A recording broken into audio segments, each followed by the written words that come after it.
যদি সেইটোৱে হয় ফুটেজ আছে যেহেতু সেইটো চালেই হৈ যায়, কিন্তু মিছা কিছুমান অপব্যাখ্যা কৰি আমাৰ নেতাগৰাকীক দুখ দিবলৈ যোৱাটো অতি হাস্যকৰ আৰু ঘৃণনীয় কথা।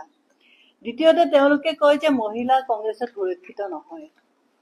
আমি এতিয়া ক'ব বিচাৰিছো মহিলা কংগ্ৰেছত সুৰক্ষিত হয় নে নহয় বিজেপিয়ে সেইটো আমাক শিকাব নালাগে। কাৰণ সৌ সিদিনাখন আপোনালোকে দেখিছে যে জোনমণি ৰাভাক কেনেকৈ হত্যা কৰা হ'ল। তেওঁলোকৰ দলৰ এগৰাকী নেত্ৰী ইন্দ্ৰাণী তহবিলদাৰক কেনেকৈ ঘৰৰ ভিতৰত ছুইচাইড কৰিবলগীয়া হ'ল, মাৰিবলগীয়া হ'ল। আৰু তেওঁলোকে লিখি থৈ গৈছে যে কিহৰ কাৰণে মৃত্যু কৰিবলগীয়া হ'ল, বৰণ কৰিবলগীয়া হ'ল। আজি জোনমণি ৰাভাৰ কোনো তেওঁ যিটো ন্যায় বিচাৰিছিলে সেয়া নাপালে। মাকে আজিও কান্দে, আমি গ'লে কান্দে যে মোৰ ছোৱালীজনীক এনেকৈ মাৰি পেলালে, কিন্তু তাৰ ন্যায় নাপালো।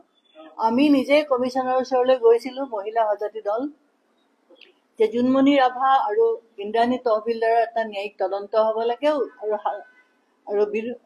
আৰু যি অপৰাধ কৰিছে তেওঁক শাস্তি প্ৰদান কৰিব লাগে। সেইবিলাকৰ একো নহল। কিন্তু আজি সেই দলৰ নেত্ৰীসকলে কোনখন মুখেৰে কয় যে মহিলা সুৰক্ষিত নহয়?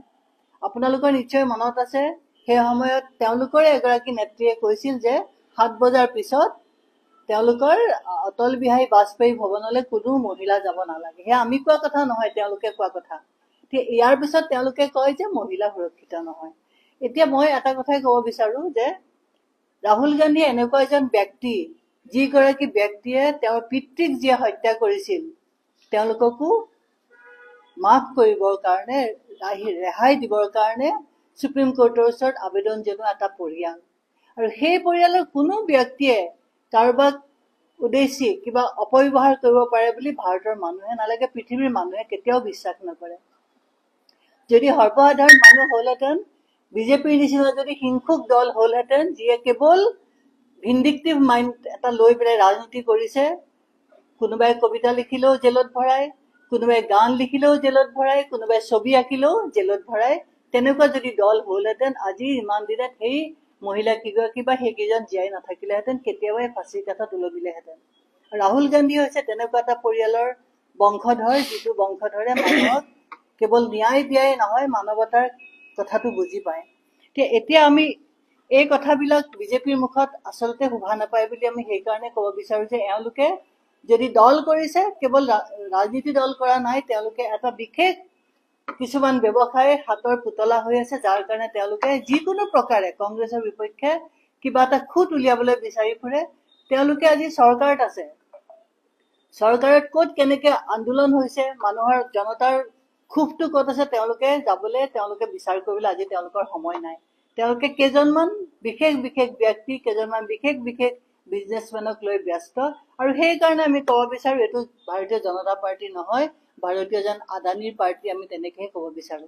যিয়ে নহওক, আজি আমি এই কথাখিনি এই কাৰণে ক'বলগীয়া হ'ল যে তেওঁলোকে মহিলাৰ সুৰক্ষাৰ কথা কয়, অতি লজ্জাজনক কথা। আৰু বিশেষকে বিজেপিৰ মুখত এইটো একেবাৰে শোভা নাপায়। আৰু হিমন্ত বিশ্ব শৰ্মা এনেকুৱা এজন ব্যক্তি, আমাৰ মুখ্যমন্ত্ৰী, যিজন ব্যক্তিয়ে কালি আমাক কৈছে যে তেওঁলোকে আৰু কংগ্ৰেছে বন্দুক ফুটালে আশা কৰি আছে নেকি। মুখেৰে কোৱা মানে কৰা। ডাঙৰ মানুহে যেতিয়া মুখেৰে কথা কয়, তেওঁৰ অন্তৰত যিটো সোমাই আছে সেইটোৱে প্ৰস্ফুটিত হৈছে। তেওঁ হয়তো কাইলৈ আমাক কংগ্ৰেছৰ মানুহবিলাকক ঘৰত গৈও মাৰপিট কৰিব পাৰে, কাৰোবাক গুলিয়াবও পাৰে। আপোনালোকে শুনি আচৰিত খাব, পৰহিদিনাখন যেতিয়া আমাৰ মৃদুল ইছলাম ডাঙৰীয়া নিহত হ'ল, তাৰপিছত তেওঁলোকে চাই মানুহক ঘৰে ঘৰে পুলিচ পঠিয়াইছে যে এওঁলোকৰ এই দলৰ মানুহ ইয়াত ঘৰত আছে নে নাই, কৰবাত গৈছে নেকি, যদি গৈছে কলে গৈছে, চবফালে তেওঁলোকে এনকুৱাৰী লগাই দিছে। সেইটোতো হ'ব নালাগে এখন গণতন্ত্ৰ দেশত। গণতন্ত্ৰ দেশ এখনত দল কৰা, সংগঠন কৰা, কথা কোৱা অধিকাৰ সকলোৰে আছে। কিন্তু এওঁলোকে এতিয়া বিচাৰিছে, যেনেকৈ কৈছে মোদীয়ে, যে এক দেশ, এক ৰাষ্ট্ৰ, এক পতাকা, আৰু এতিয়া কেতিয়াবা হয়তো ক'ব এক দলতেই তোমালোকে সকলোৱে থাকিব লাগিব। সেইটো কৰিবলৈ গৈ আছে, যাৰ কাৰণে আজি তেওঁলোকে যাকে আঁচনি দিয়ে তাকে ভয় দেখুৱায় যে তোমালোকে যদি বিজেপিৰ মিটিঙলৈ নাহা, তোমালোকৰ আঁচনিৰ কথা যাব। তোমালোকে যদি বিজেপিক ভোট নিদিয়া, তোমালোকে কোনো সুবিধা নাপাবা। এয়া কেতিয়াও গণতন্ত্ৰ হ'ব নোৱাৰে, এয়া কেতিয়াও এখন স্বাধীন চিতিয়া ৰাষ্ট্ৰৰ নাগৰিকৰ কাৰণে এইটো সুবিধাজনক হ'ব নোৱাৰে।